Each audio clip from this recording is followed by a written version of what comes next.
The Book of Nehemiah, chapter 1. The words of Nehemiah the son of Hakaliah.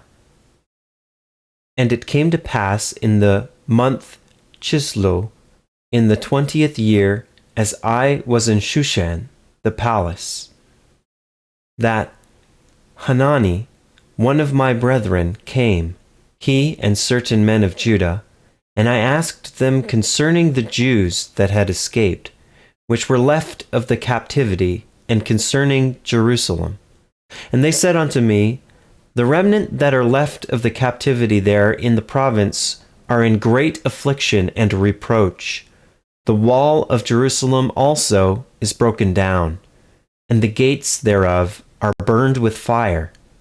And it came to pass, when I heard these words, that I sat down and wept, and mourned certain days, and fasted, and prayed before the God of heaven, and said, I beseech thee, O Lord God of heaven, the great and terrible God, that keepeth covenant and mercy for them that love him, and observe his commandments. Let thine ear now be attentive, and thine eyes open, that thou mayest hear the prayer of thy servant, which I pray before thee now, day and night, for the children of Israel thy servants, and confess the sins of the children of Israel, which we have sinned against thee. Both I and my father's house have sinned. We have dealt very corruptly against thee, and have not kept the commandments, nor the statutes, nor the judgments, which thou commandest thy servant Moses. Remember, I beseech thee, the word that thou commandest thy servant Moses, saying, If ye transgress, I will scatter you abroad among the nations.